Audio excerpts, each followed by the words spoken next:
Hello.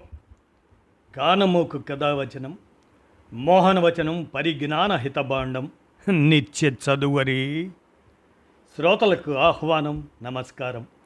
చదవదగునెవరు రాసిన తదుపరి చదివిన వెంటనే మరువక పలువురికి వినిపింపబూనిన అది ఏ పరిజ్ఞాన హితబాండమవుపో మహిళ మోహనవచనమై విరాజిల్లు. పరిజ్ఞాన హితబాండం లక్ష్యం ప్రతివారీ సమాచార హక్కు. ఆస్ఫూర్తితోనే ఇప్పుడు కాళ్ళకూరి నారాయణరావు 155వ జయంతి స్మరణ నివాళి. ఈ అంశాన్ని మన కానమోకు కథావచన శ్రోతలకు నర్రా వేణు సౌజన్యంతో వినిపిస్తాను. ఇక వినండి. కాళ్ళకూరి నారాయణరావు 155వ జయంతి స్మరణ నివాళి ప్రముఖుల జీవిత విశేషాల శీర్షికన నర్రా వేణు అందజేసిన ఈ సమాచారాన్ని ఇప్పుడు వినిపిస్తాను. వినండి. ఏప్రిల్ 28, 2026 కాళ్ళకూరి నారాయణరావు గారి 155వ జయంతి స్మరణ. కాళ్ళకూరి నారాయణరావు నాటక రచయిత, కవి, నాటకకర్త, సంఘ సంస్కర్త, ఛాయాగ్రాహకుడు, గజ ఈతగాడు, మల్లయోధుడు, వాద్యకారుడు అయిన కాళ్ళకూరి నారాయణరావు 1871 ఏప్రిల్ 28న అనగా 155 సంవత్సరాల క్రితం పశ్చిమ గోదావరి జిల్లాలోని వీరవాసరం సమీపంలోని మత్స్యపురి గ్రామంలో జన్మించారు. తొలి నుండి నారాయణరావు మీద కందుకూరి వీరేశలింగం గారి ప్రభావం చాలా ఉంది. నారాయణరావు సోదరి గంటాలమ్మ భర్త చిన్న వయసులోనే మరణించటంతో తన చెల్లికి రెండో పెళ్లి చేయాలని తలపెట్టారు నారాయణరావు.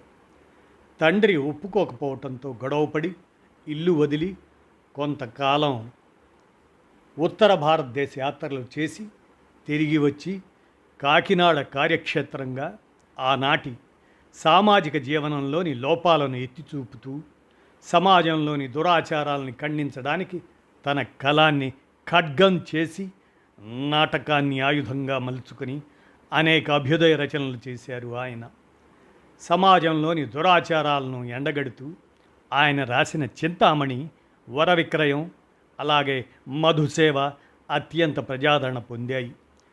కాళ్ళకూరి వారి నాటకాల్లో అపూర్వమైన కీర్తి పొందిన నాటకం 1921లో వ్రాయబడిన చింతామణి. వేశ్యావృత్తిని నిరసిస్తూ రాసిన ఈ నాటకం తెలుగునాట బహుళ ప్రాచుర్యం పొందింది. నారాయణరావు గారి పేరు తెలియని వారు ఉంటారేమో కానీ చింతామణి నాటకం గురించి తెలియని వారు ఆంధ్రదేశంలో ఉండరు. వరకట్నం దురాచారాన్ని నిరసిస్తూ కాళ్ళకూరి వారు రచించిన నాటకం వర విక్రయం. మద్యపానం వలన కలిగే దుష్పరిణామాలను ఎత్తిచూపిన నాటకం మధుసేవ. వీరి రచనలను చాలామంది నాటకాలుగా ప్రదర్శించారు. తెలుగు సినిమాలుగా కూడా నిర్మించబడి మంచి విజయం సాధించాయి. తెలుగు నాటక రంగం ఉన్నంతవరకు కాళ్ళకూరి నారాయణరావు గారి ఆ నాటకాలు చిరకాలం జీవించే ఉంటాయి.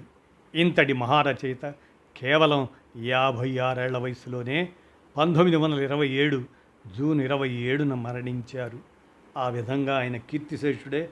మరి అలాంటి కాళ్ళకూరి నారాయణరావు గారు ఏప్రిల్ 28, 2026న వారి 155వ జయంతి స్మరణ నివాళితో మన కానమోకు కథావచన శ్రోతలకు మీ కానమోకు స్వరంలో నర్రా వేణు సౌజన్యంతో ఈ అంశాన్ని వినిపించాను.